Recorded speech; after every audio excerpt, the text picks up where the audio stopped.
The sun was just beginning to rise over Ouagadougou, casting a golden light over the dusty streets. People moved quietly through the markets, their faces filled with a mixture of hope and worry. The city was tense. Something was changing, and everyone could feel it in the air. Captain Ibrahim Traoré sat behind a heavy wooden desk in the presidential office. Though still young, his face was serious, his eyes sharp. He had taken power in a time of great unrest, promising to protect his country from danger, both inside and out. Now he was facing a new challenge, one that came not from rebels in the north, but from men in suits and polished shoes. His advisors had brought troubling reports. French diplomats were holding late-night meetings with certain Burkina officials. Money was moving in secret. Some army officers had suddenly become very quiet, or too talkative in strange ways. Rumors floated through the military like smoke. There might be a plan to weaken the government from within. Traoré didn't trust easily. He had learned that trust could get you killed. So instead of reacting in anger, he decided to watch and wait.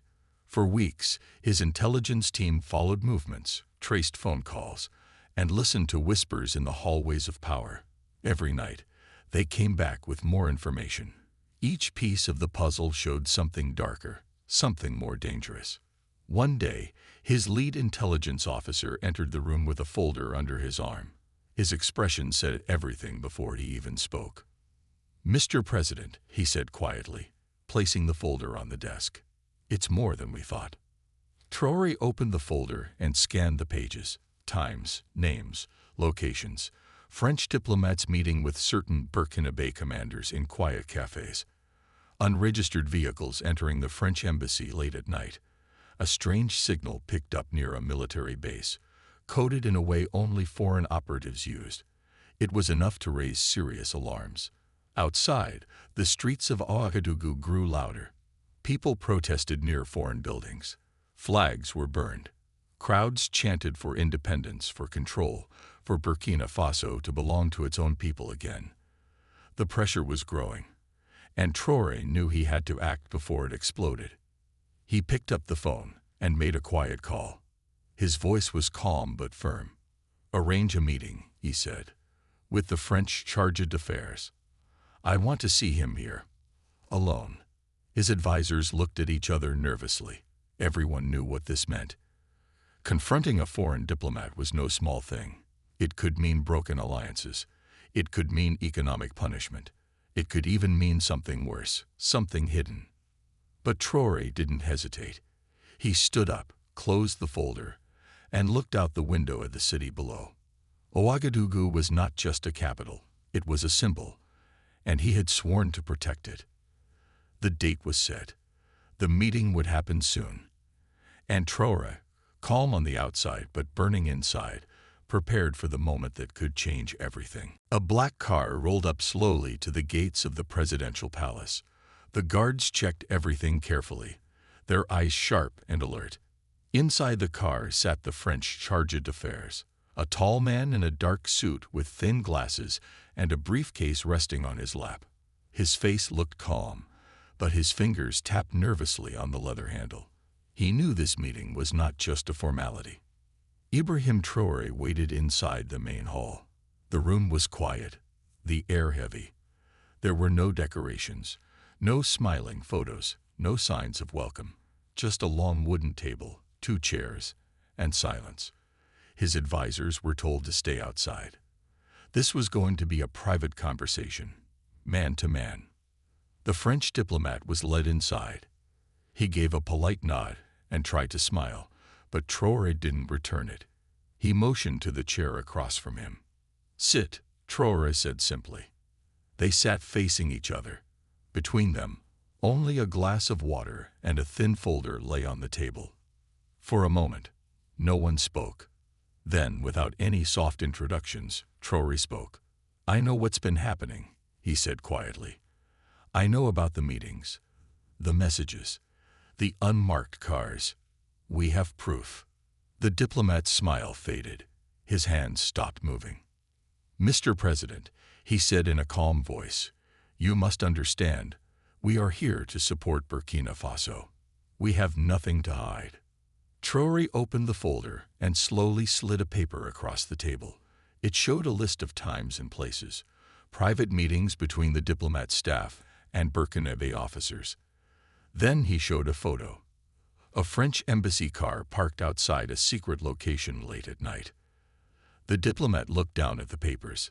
His face tightened, but he kept his voice steady. "These are misunderstandings," he said. "Diplomats meet people. We work with the military to help." Traoré cut him off. "Not in secret," he said firmly. "Not with men who are already under investigation. Not without informing our office. This is not help. This is interference." The room went silent again. Only the ticking of a clock on the far wall could be heard. The Diplomat leaned back slightly in his chair. "Are you accusing the French Republic of working against your government?" he asked. Traoré didn't blink. "I am saying," he answered, "that if you are not working with us, then you are working against us." The Diplomat's mouth opened, then closed. He had no answer for that. Traoré stood up. "This meeting is over," he said. "From now on, every movement of your team will be watched. Every meeting must be reported. Any step taken in secret will be treated as an act of aggression." Guards entered the room, not with weapons raised, but their presence was clear. The Diplomat stood slowly. He nodded stiffly and walked out without another word. Once the door closed, Traoré stayed standing. He didn't speak. He just looked out the window, where the Burkina flag waved in the wind. He had taken the first step, and there was no turning back. It wasn't long before the news of the meeting spread across Ouagadougou. Whispers filled the streets, the markets, even the small cafes. People talked of the strong words exchanged between Ibrahim Traoré and the French diplomat. Some feared that the relationship between Burkina Faso and France might be over. Others were hopeful. Maybe this was the moment for true independence. But the real test came the next day. The French diplomat arrived at the presidential palace again, this time with a different tone. His usual calm was gone. Now he looked uneasy, his shoulders tense, his jaw tight. He knew this wouldn't be a normal diplomatic meeting. Ibrahim Traoré was waiting, his face unreadable. He motioned for the diplomat to sit down, just as he had done before. But there was no polite greeting this time, only a sharp look that made the diplomat nervous. "I want answers," Traoré said, his voice cold. "You came here yesterday and tried to deny everything. But I know what's going on. We have the proof."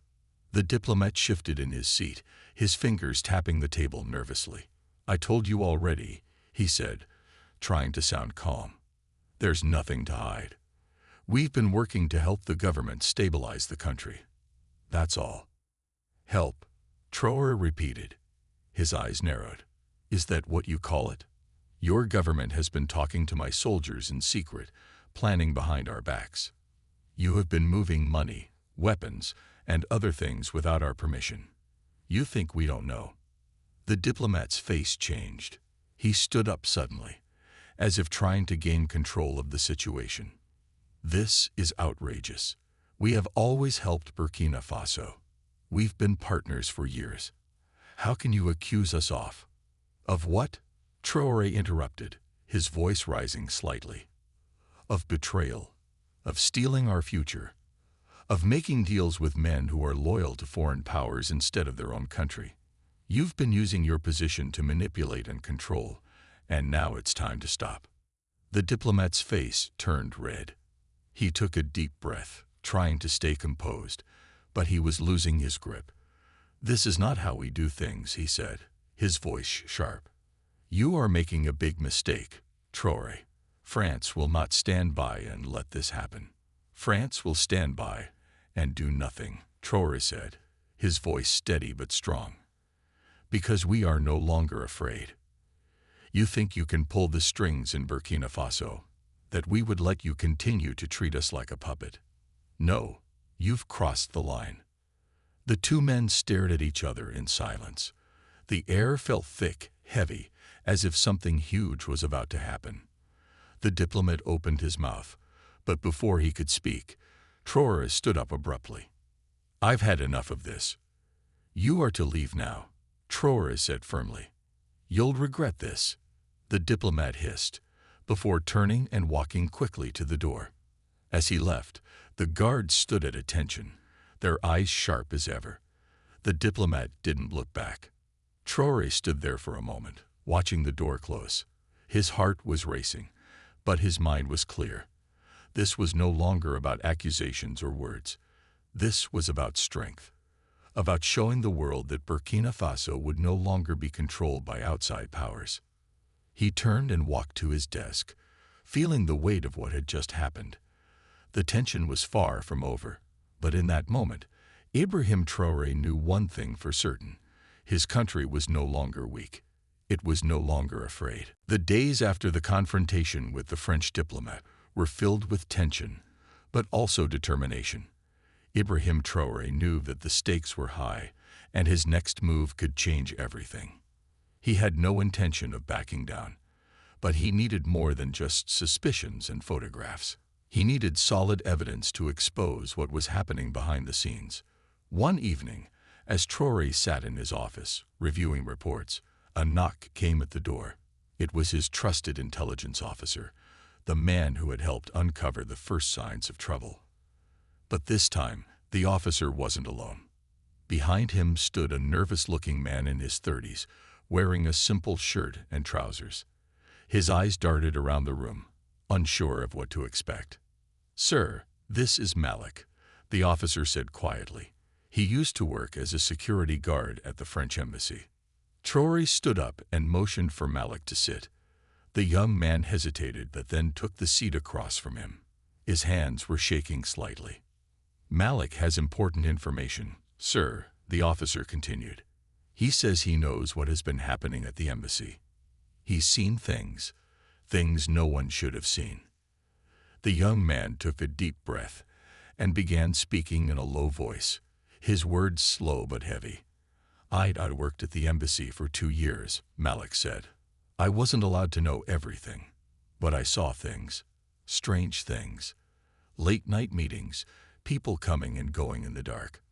They didn't want anyone to notice, but I did. And I heard them talking about plans, about influencing the military here, making sure certain leaders stayed in power." He paused, his eyes flickering nervously toward the door. "They weren't just talking about helping the government," Malik continued. "They were talking about controlling it, pushing certain people out and bringing in others who would follow orders from France." Traoré listened carefully, his face a mask of concentration. The words were disturbing, but not surprising. It seemed like everything was falling into place. Malik was speaking from his heart, and it was clear he felt a deep sense of guilt for what he had seen. "I didn't know who to trust," Malik said, his voice shaking now. "But when I saw how you stood up to that diplomat, I knew I had to come forward. I couldn't stay silent anymore." Traoré leaned forward, his eyes locking with Malik's. "Do you have proof?" he asked firmly. Malik nodded, reaching into his pocket. He pulled out a small, thin USB drive. "I copied everything I could," he said. "Emails, security footage, messages, all of it. It's all on here." The room fell silent. Traoré took the USB drive and studied it for a moment before placing it carefully on the table. "Thank you, Malik," he said. "You've done the right thing. We will make sure this information is used properly. You are safe now." Malik nodded, but he still looked uneasy. "What will happen now?" he asked. Traoré stood up and turned toward the window, looking out at the city that stretched before him. His voice was calm, but full of purpose. "We will expose the truth," he said. "The world needs to know what has been happening, but we will do it carefully. We have to be smart. If we move too quickly, we risk everything. But if we wait too long, it might be too late." As Malik left the room, Traoré sat back down at his desk, staring at the USB drive. This was the moment he had been waiting for. With this new information, he could finally prove the extent of the manipulation and interference. The truth was in his hands. But he knew the risks. The battle was just beginning. And no matter how strong he felt, there would be no easy path ahead. The next few days were a whirlwind of activity. Ibrahim Traoré knew the information Malik had given him was critical, but he also understood the importance of being careful. The world was watching, and one wrong move could change everything. The French government would not sit back quietly. He needed to make sure the truth was exposed in the right way. In his office, late one night, Traoré sat with his most trusted team of advisors. The room was dimly lit, and the only sound was the soft clicking of the laptop as one of his officers plugged in Malik's USB drive. A tense silence filled the room as the files began to open. It was clear from the beginning that this wasn't just a few innocent mistakes. This was something much bigger. The first set of documents was filled with messages, emails, and coded communication between the French embassy and Burkina military officers. Words like control, influence, and plan appeared over and over again. There were also lists of names, military officers who had secretly met with French diplomats and agreed to certain actions. The patterns were clear. A network of influence had been built to manipulate the country's military and government. But it wasn't just the documents that caught their attention. There was something even more shocking hidden in the files: security footage from the embassy's cameras. The officers played it on the screen, and the room fell silent again as images of late-night meetings appeared. In the footage, a Burkina officer, dressed in civilian clothes, was seen entering the French embassy under the cover of darkness. He wasn't alone. Other men, some with faces hidden, followed him inside. They didn't look like diplomats. They looked like military personnel, men whose loyalties were to a foreign power, not their own country. The footage showed them entering and leaving the building at odd hours, always avoiding public attention. Sometimes the meetings were short, and other times they lasted for hours. One particular meeting stood out. It showed a group of officers sitting around a table, speaking quietly, looking over maps, and shaking hands. On the table were documents and a laptop. No one knew exactly what was being discussed, but the body language was clear. These men weren't talking about peace or cooperation. They were talking about control. As the footage played on, more shocking images appeared. There were times when crates were loaded into unmarked vehicles late at night, crates that looked suspiciously like they were filled with weapons. It was impossible to ignore. This wasn't just political influence. This was something much darker. Traoré's team watched in disbelief. They had all suspected that something was wrong, but seeing it with their own eyes made the threat real. This was no longer a simple diplomatic disagreement. It was a conspiracy to destabilize the country from within. One of the advisors turned to Traoré, his face pale. "This is bigger than we thought," he said quietly. "We can't just expose this and expect everything to go back to normal. We need to be careful how we move forward." Traoré nodded, his eyes fixed on the screen. "We will be careful, but we will also be firm. The truth will come out, and when it does, no one will be able to deny it." He paused for a moment, considering the next steps. Exposing this kind of corruption wouldn't be easy. The French government would fight back, and the country's allies might hesitate to support him. But Traoré was no stranger to danger. He had already faced so much to get to this point. And now, with the evidence in his hands, he was ready to fight for his country's future. "Prepare a plan to release the footage," he said finally. "But we do it on our terms. We control the narrative. We show the world what is really happening." His team nodded, and the room began to buzz with quiet activity as they prepared to expose the truth. The path ahead was uncertain, but one thing was clear. Ibrahim Traoré was no longer a man who would bow to foreign powers. He would do whatever it took to protect his country. And the world would soon know the truth. As the days passed, the plan to reveal the truth slowly began to take shape. Ibrahim Traoré knew he couldn't just release the footage without thinking carefully about the consequences. If they moved too quickly, it could create chaos. If they waited too long, The people in power who were trying to control Burkina Faso might cover their tracks. His team worked day and night, carefully preparing a statement, planning media coverage, and deciding on the right moment to show the world what had been happening behind closed doors. Traoré knew that the truth, once out in the open, would shake everything. It would change the way the world viewed Burkina Faso and possibly spark a larger confrontation with France. One morning, Traoré gathered his closest advisors in a small meeting room. The tension in the room was thick, everyone feeling the weight of what was about to happen.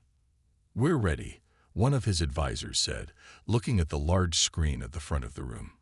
"We have the footage, the statement, and a list of international news outlets ready to broadcast everything at the same time." Traoré nodded slowly. "Good," he said.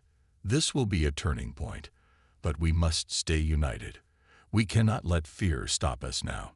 He turned to the group of advisors, who all understood the gravity of the situation. "When we release this, we show strength, not just to the people of Burkina Faso, but to the world." The plan was set in motion. Everything was prepared, and the moment to act had come. At noon the next day, news outlets from around the world would broadcast the footage. It would be everywhere, on television, social media, in newspapers, and through every possible channel. The hours leading up to the release were filled with anticipation. People in Burkina Faso had already begun to talk. Rumors swirled in the markets, in homes, on street corners. Some believed it was time for their country to take control of its future, while others feared what might happen next. There was no telling how the world would react. But in the midst of all the uncertainty, Ibrahim Traoré felt a calm resolve. He knew that what he was about to do was right. No matter the outcome, the truth would be out, and the people of Burkina Faso would see that their country was no longer a pawn in the hands of others. As the clock ticked toward noon, the footage was uploaded to multiple international news channels, and a statement from Traoré was broadcast live. The video began with the shocking footage of the meetings at the French embassy, followed by images of Burkinabe officers involved in secret activities. The world watched as the scale of the conspiracy was revealed in vivid detail. The statement was clear and firm. Burkina Faso would no longer tolerate foreign interference in its internal affairs. Traoré's words were powerful, demanding that the international community recognize the sovereignty of his country and condemn the actions of those who sought to undermine it. The response was immediate. Within minutes, social media exploded. People around the world expressed their shock, disbelief, and outrage. News outlets in Europe and Africa began to cover the story, and governments scrambled to respond. Some called for investigations, while others remained silent, unsure of how to react. But in Burkina Faso, the people were watching with mixed emotions. Some cheered, believing they were witnessing a moment of true independence. Others felt fear, unsure of the consequences of such bold actions. But one thing was certain: Ibrahim Traoré had changed the game. As the day went on, the international pressure grew. France, too, responded. Officials denied any wrongdoing and called the footage misleading. They claimed that their actions were meant to support the country's stability. But the damage was done. The world knew the truth, and there was no turning back. Ibrahim Traoré sat in his office, watching the news coverage unfold. His eyes were focused, but his mind was already thinking ahead. The next steps would be crucial. The battle for Burkina Faso's future had only just begun. As the world reacted to the footage, Ibrahim Traoré knew that things were going to change. The truth was out, but now, the hard part began. How would France respond? How would the people of Burkina Faso react to what had been uncovered? And what would the international community do? In the days after the release, the streets of Ouagadougou were filled with a sense of uncertainty. Some people celebrated, proud that their leader had stood up to foreign influence. They saw the release of the footage as a moment of victory, a sign that Burkina Faso was taking control of its future. They waved flags and chanted slogans in support of Traoré, believing that the country was finally free from the grip of foreign powers. But there were others who felt uneasy. The country had already been through so much: conflict, political instability, economic hardship. Now, with the world watching, there was a fear that things could spiral out of control. Some worried about the potential for further violence or a breakdown in relations with France. They didn't know what the next step would be, and they were scared of the unknown. Meanwhile, in Paris, the French government was scrambling to manage the fallout. They had initially denied the claims made by Traoré, but as more pressure mounted, they were forced to acknowledge the situation. The French president gave a public speech, calling the release of the footage unfortunate and misleading. He insisted that France had only tried to help Burkina Faso, offering support during times of need. But the damage was done. The world was beginning to question France's true intentions. The situation was now becoming more complex. European governments were torn between supporting France and backing the right to sovereignty for Burkina Faso. Some countries in Africa expressed solidarity with Traoré, believing that it was time for the continent to stand up and reclaim control from former colonial powers. Others, however, were more cautious, warning that the exposure of this information could lead to instability in the region. In Burkina Faso, Ibrahim Traoré continued to lead with a steady hand. He knew that this was a critical moment for his country. He needed to reassure the people that this wasn't just about confrontation. It was about securing a future where Burkina Faso could thrive on its own terms. He called for unity, reminding everyone that their strength lay in their ability to stand together. "We will not allow anyone to dictate our future," he said in a national address. "This is our country, our land, and our destiny. We will make our decisions and take our path, free from interference." The message was clear, and the people listened. Many felt a sense of pride. For the first time in years, they saw a leader who was standing up for them, someone who was determined to protect the sovereignty of their nation. But even as the people rallied behind him, the pressure continued to mount. Foreign governments continued to demand answers, and France began to pull its diplomatic staff from Burkina Faso. The future of their relationship was uncertain. The decision to stand up to France had been made, but now, Traoré had to decide what to do next. The situation was delicate. He had shown strength, but it was clear that more battles lay ahead. The threat of further foreign influence was still present, and it would take more than just one revelation to secure Burkina Faso's independence. Traoré knew that he would need to act carefully, making sure that his country was prepared for whatever came next. As the days passed, the world continued to watch. Ibrahim Traoré stood firm, knowing that the actions he took now would shape the future of Burkina Faso for generations to come. The weeks after the release of the footage were filled with uncertainty, but also determination. Ibrahim Traoré had taken a bold step in revealing the truth, and now the world was watching to see what would happen next. But no one could deny that Burkina Faso was at a turning point, and the country had the chance to define its future on its own terms. International pressure continued to build. France, though still denying the accusations, had begun to lose influence in Burkina Faso. Many European countries, especially those in Africa, had started to question their relationship with France, wondering if the colonial ties that had once bound them were still relevant.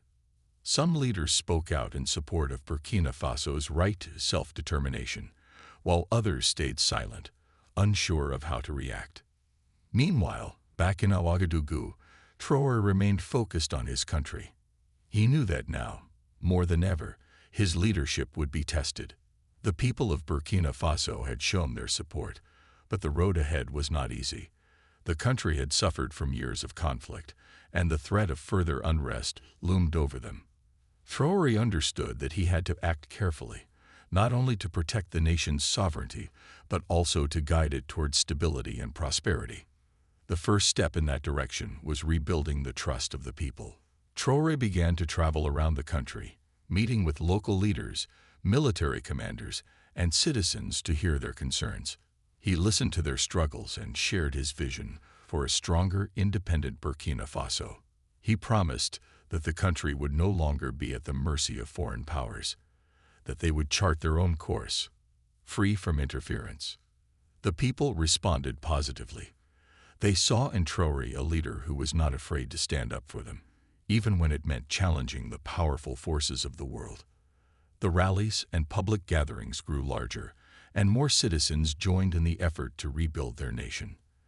The idea of a truly independent Burkina Faso, one that could make decisions for its own future, resonated deeply with the people. At the same time, Traoré knew that he couldn't do it alone. He began to form alliances with other African countries, seeking support from leaders who shared his vision of a continent free from the influence of former colonial powers. Together, they began to discuss ways to strengthen their economies, improve security, and protect their sovereignty. For the first time in many years, Africa was beginning to look toward the future with hope and unity. As for the situation with France, it remained tense. While diplomatic ties had weakened, Traoré chose to keep the door open for dialogue, hoping that one day France would recognize Burkina Faso's right to stand independently. He understood that the world was changing and old alliances were shifting. But his priority was clear. Burkina Faso would no longer be controlled by anyone. In the months that followed, the country began to slowly recover. The economy began to stabilize as trade relations with other African nations grew.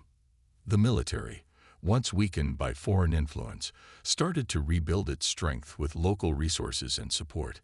And while there were still challenges ahead, the sense of unity among the people grew stronger every day. The world had witnessed a moment of change in Burkina Faso, but for the people of the country, it was just the beginning. Ibrahim Traoré had shown them that it was possible to stand up to foreign powers and reclaim their sovereignty. Now, they were ready to build a future that was their own, a future that was no longer shaped by others. As Traoré looked out over the city of Ouagadougou one evening, he felt a sense of pride. The road had been long, and the battle was far from over. But for the first time in years, he felt hopeful. Burkina Faso was moving forward, and its future was in its own hands.